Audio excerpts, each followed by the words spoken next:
Before diving into this incredible story, remember to subscribe to the channel and turn on notifications.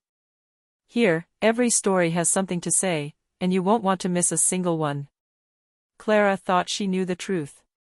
6 months after her marriage to Michael, she was living what she believed to be a perfect life, a bright apartment in the heart of the city, romantic dinners, weekend getaways, and that sweet, reassuring feeling of being loved. She believed her happiness was real, built on sincerity and complicity. It had all begun like a fairy tale. Michael was charming, attentive, always ready to surprise her. His gestures, his words, everything seemed genuine. But behind this mask of the perfect man, a secret had crept in, silent and insidious.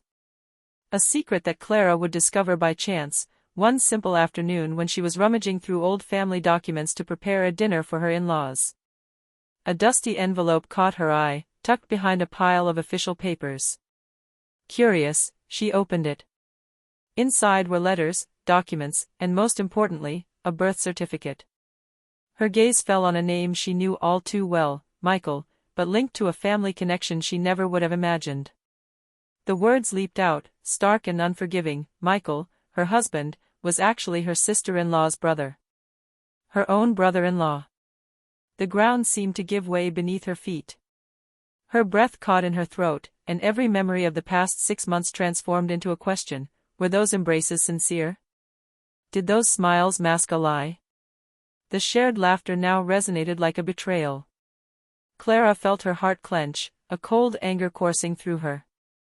She realized that what she believed to be her marriage was in reality a labyrinth of lies and deceit. The pain of betrayal mingled with shame, but beneath this emotional storm, a new strength was emerging within her. She had to understand how and why this lie had existed, and above all, decide what she would do next. Would this be the end of her story with Michael, or the beginning of a silent fight for truth and justice? Clara knew one thing: nothing would ever be the same again. Clara sat on the living room sofa, the birth certificate trembling in her hands. Her eyes reread the words over and over, as if repeating them might make them false. But they were there, unchanging.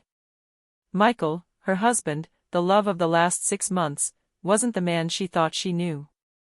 Memories flashed through her mind, now starkly clear: the avoided conversations about family, the strange silences when she asked questions about her sister, and that vague feeling, which she had always ignored, that something was wrong.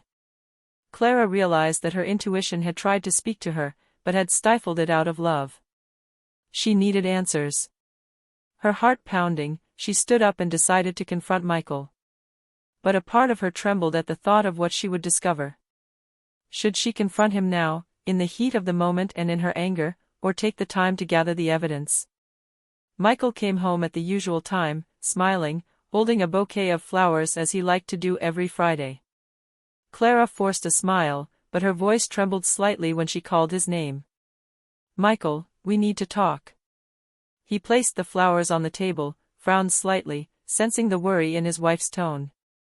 "What's going on?" he asked, approaching. Clara took a deep breath, clutching the certificate in her hands like a shield. "I found something about you." Michael remained silent for a moment, and in that silence, Clara sensed an unusual tension in the air. She knew the truth was about to come out, that she had just crossed a point of no return. The moment she had dreaded ever since she discovered the certificate was approaching. And she knew that nothing, absolutely nothing, could bring her world back to what it had been before. Michael felt his heart race when he saw the certificate in Clara's hands. A mixture of surprise and tension passed through his eyes, but he remained outwardly calm. "Clara, what exactly did you find?" he asked, in a controlled voice. Clara took a deep breath, her hands trembling. Every word she uttered was filled with anger, betrayal, and pain. "This certificate. Michael. It says you are my sister-in-law's brother. You've lied to me from the beginning." Silence fell. Michael looked away, a flicker of guilt crossing his eyes. "Clara." He murmured, but she cut him off with a gesture. "Don't lie to me. How could you hide this from me? 6 months of lies. Every moment we shared, It was a lie. Michael approached slowly, but Clara instinctively recoiled, pain and anger in every movement. I didn't want you to suffer. It wasn't my intention to deceive you, he explained. Not your intention? Exclaimed Clara. Not your intention to lie to me about a family connection? It's more than a lie, Michael, it's betrayal. Her eyes shone with tears, but her voice remained firm. She felt betrayed, humiliated, but also determined to understand the truth. Why now? Why hide it from me until the wedding? She asked, the words coming out almost with effort. Michael lowered his head. It was complicated. Our family has secrets. I didn't want you to be involved in all of this before we were sure of our feelings for each other. Clara felt her heart sink. The apologies sounded hollow, inadequate in the face of the magnitude of the betrayal. She knew she needed to take a step back to think about what she would do next. But one thing was clear, this marriage could no longer continue as before. She backed up to the door, her hands still gripping the certificate. I need time, Michael. A lot of time, she said finally, before leaving the apartment. As the door closed behind her, Michael remained alone, the weight of his secrets and choices bearing heavily on his shoulders. Clara, meanwhile, walked through the city streets, each step taking her further from the man she thought she knew, but bringing her closer to her own truth and the strength she would have to draw upon to confront this family scandal. Clara spent the night brooding over the revelation, unable to sleep. Every memory with Michael was now tinged with doubt and suspicion. She knew she had to understand the full extent of this lie.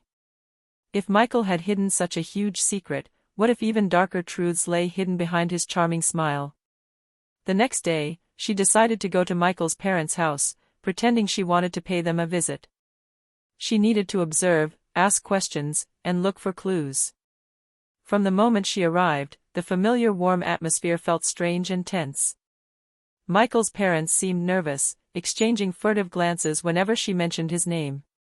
Clara, it's nice of you to stop by, said Michael's mother with a forced smile.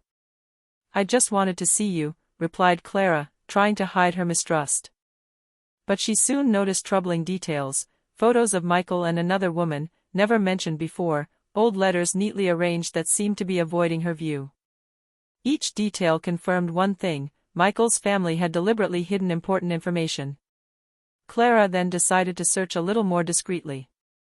In a half-open drawer, she found documents proving that Michael had been registered under a different name at his birth, and that his connection to his sister had been intentionally erased from all official papers. The shock was immense. It wasn't just a betrayal between her and Michael, it was a long-planned manipulation, a lie rooted in family secrets. Clara felt anger boiling inside her, but she knew she had to remain calm. Before leaving, she gave Michael's parents a glacial look, but they avoided her gaze. I'm going to find out the whole truth, she said firmly. And you're going to have to tell me everything. As she left the house, Clara realized this quest wouldn't be easy. Behind her husband's charming smile lay a labyrinth of lies and secrets. And she knew that to find her peace and decide the future of her marriage, she would have to uncover the truth, even if it risked destroying everything. Clara knew she couldn't weather this storm alone. If Michael and his family had been lying from the start, there had to be others involved, silent accomplices who had helped build this perfect illusion. She decided to start with Michael's close friends, the ones she often saw at dinners and social events. She first contacted Jennifer, Michael's best friend since university, under the pretext of wanting to chat about trivial things. But as soon as Clara mentioned Michael and family, Jennifer paled and looked away. Clara. It's not what you think, Jennifer murmured, visibly uncomfortable. Then explain it to me, Clara demanded. Why all these secrets? Who knew what? Jennifer hesitated, then gave in under Clara's piercing gaze. Okay. I didn't mean to lie to you, but you have to understand. Michael's family, they always hid certain connections. Michael didn't want to hurt you, but they manipulated a lot of things, Jennifer confessed. Clara felt a cold anger rising within her. The silent complicity of Michael's friends and loved ones was just another piece of the puzzle she now had to assemble. Determined to dig deeper, Clara also contacted a former colleague of Michael's, someone who seemed to have retained traces of his past. Through him, she discovered that Michael had deliberately changed his identity to erase certain problematic family ties and avoid confrontations. Every lie, every omission, every charming smile she had believed to be genuine was now part of a meticulously planned scheme. This accumulation of evidence overwhelmed Clara. She felt betrayed, but at the same time, a part of her was fascinated by the complexity of the lie. Understanding the truth gave her a sense of control. She began to see a way, not only to confront Michael, but also to reclaim her own power in this situation. As she walked home, Clara knew there was no turning back. The marriage was now tainted by lies, and every decision she made would define the future, continue despite the betrayal, or destroy everything to regain her freedom and dignity. Clara entered the apartment, her evidence carefully gathered in an envelope. Her heart pounded in her chest, but her gaze was cold and determined. She knew it was time to confront Michael with everything she had discovered. Michael was waiting for her, as if nothing had happened. His usual smile tried to mask his concern, but Clara stared at him with an icy intensity that instantly unsettled him. "Michael," she said calmly, but every word betrayed her suppressed anger. "It's time you told me everything." He raised his eyebrows slightly, a flicker of nervousness crossing his eyes. "Clara, is..." "No lies, Michael," she interrupted. "Everything you've tried to hide from the beginning. Every document, every name change, every bit of complicity from your friends. I know it all." Michael froze, unable to find an immediate answer. Clara then placed the envelope on the table and opened it, revealing the certificates, letters, and documents she had discovered. "All this proves that you are my brother-in-law and that you married me off under a lie," she declared in an icy voice. Silence fell. Michael looked away, aware that his secrets were finally exposed. "Clara, I didn't want you to suffer," he murmured. "It was complicated, my family." "Complicated?" exclaimed Clara, tears welling in her eyes but her voice firm. 6 months of my life, every smile, every moment, it was all a lie. Did you really think I'd remain blind to all of this?" Michael tried to approach, but Clara stepped back. "Don't touch anything else," she said resolutely. "I need to think. And believe me, Michael, I will decide your fate, but you will have to answer for everything." As she left the apartment, Clara felt a new strength rising within her. She had exposed the truth, but this was only the beginning. The road to justice, or revenge, had just begun. And she knew she would stop at nothing to reclaim what was rightfully hers, her dignity and her freedom. Clara knew that confrontation alone wouldn't be enough. Michael and his family had manipulated her past and woven a complex web of lies. To protect her future and reclaim her dignity, she had to act strategically. She went to a discreet cafe, took out her notebook, and began listing all the information she had uncovered: certificates, letters, statements from complicit friends, proof of Michael's change of identity. Every detail was a piece of the puzzle. Clara knew that if she wanted to turn the situation around, she had to use this evidence intelligently. The first step in her plan: confront Michael's allies in public. She began contacting influential family members and friends, feigning ignorance but subtly planting questions about Michael's inconsistencies and secrets. Every reaction, every hesitation, provided her with new information. Next, she decided to protect her reputation. Clara knew that Michael might try to discredit her or manipulate the story to his advantage. So she began gathering reliable witnesses and documents proving her integrity and good faith from the start. But beyond strategy and evidence, there was an emotional dimension. Clara felt anger and betrayal simmering within her, but she knew she had to channel it. Every plan, every move, had to be carefully considered. She had to remain in control of her emotions to transform this betrayal into strength. As she left the cafe, Clara looked up at the sky, as if making a silent promise to herself: she wouldn't just survive this lie. She would take back control of her life, reveal the truth to everyone, and show Michael and his family that manipulation had a price.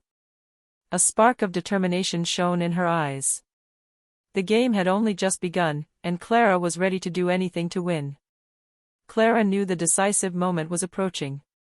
She had spent days organizing every detail, gathering evidence, identifying Michael's allies who might betray their complicity. Today, she would expose the truth. She discreetly invited several family members and close friends to a supposedly friendly dinner, under the illusion of reconciliation. Michael, thinking he could regain control, arrived confident, unaware of the trap he was about to fall into. Dinner began as expected, with light conversation and forced smiles. Clara remained calm, observing every reaction, every gesture. Then, at a precise moment, she stood up, gently placing the envelope of evidence on the table. "I have something to share with you all," she said in a clear and authoritative voice. All eyes turned towards her. Michael frowned, sensing the danger. "For 6 months, I was married under a lie," Clara continued. "Michael is not who you think he is. And some of you knew it." She began to produce the documents, showing the certificates and letters, precisely explaining the manipulations, the identity changes, and the planned lies. Murmurs arose around the table, some guests exchanged worried glances. Michael tries to intervene. "Clara, it's not like that." But Clara raised her hand, imposing silence. "No, Michael. Today, the truth comes out. And each of you must see what your lies have caused." The evidence was irrefutable.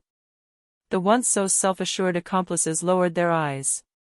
Michael's parents, shaken, were speechless.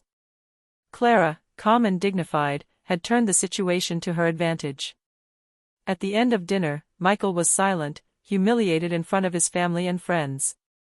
Clara, on the other hand, felt a new sensation. The weight of the betrayal had been exposed, and she was finally regaining control of her life. But even though this victory gave her strength, she knew the game wasn't completely over.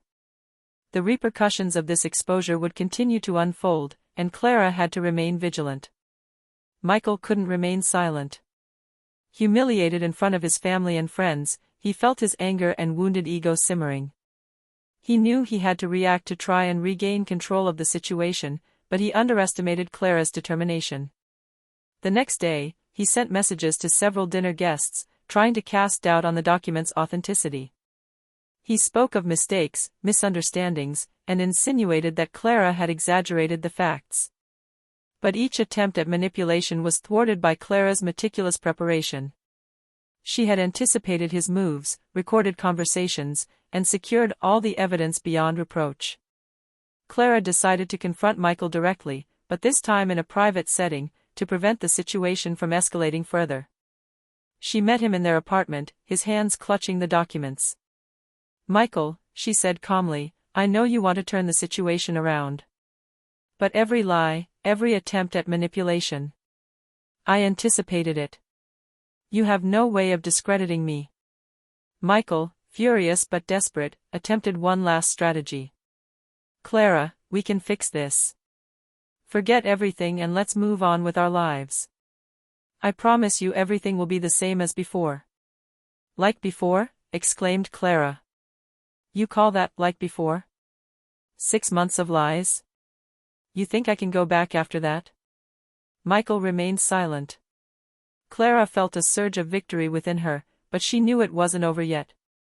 They now had to decide how to proceed to ensure that Michael and his family could never again manipulate her life. She took a deep breath and said, "The only thing you can do now, Michael, is accept the truth. And me. I decide my own future. Whether you're in my life or not, it will be on my terms."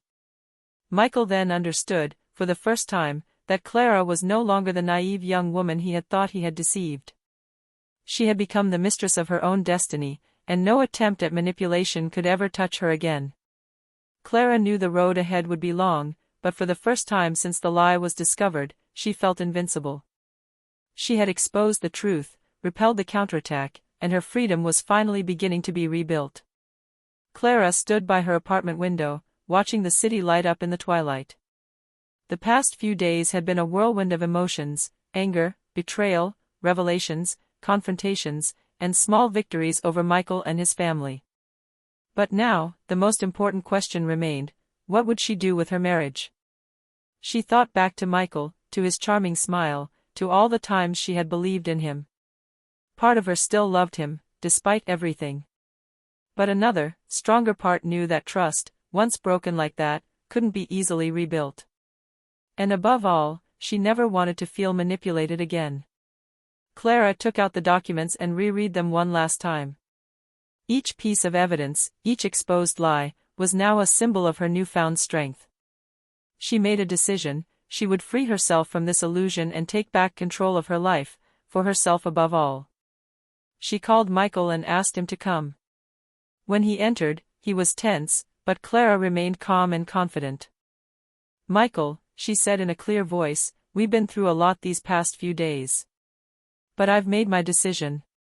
Your lie has destroyed trust, and I can't continue this marriage."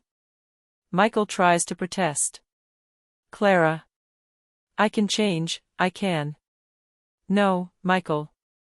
I can't erase what you've done. But I forgive you, at least for myself," she said, with dignity. "But our paths diverge here." Michael remained silent, finally understanding that Clara had found her strength and that no manipulation could influence her.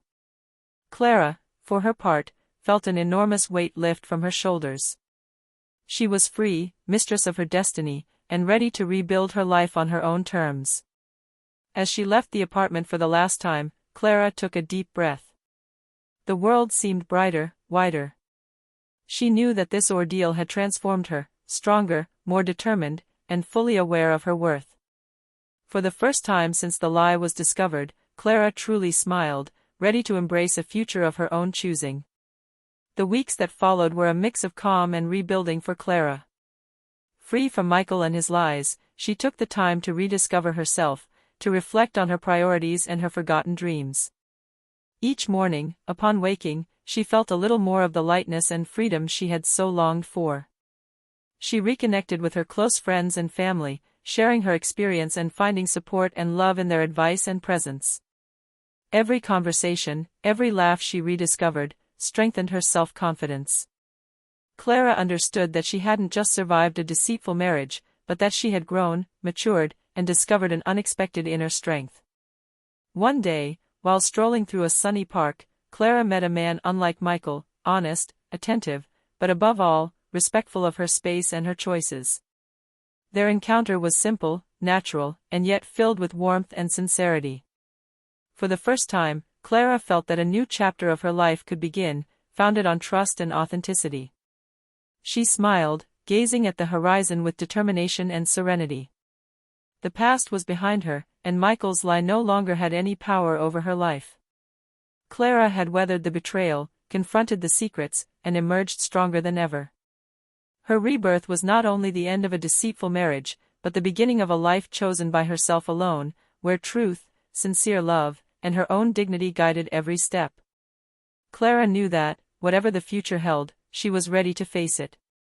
Strong, free, and fully herself.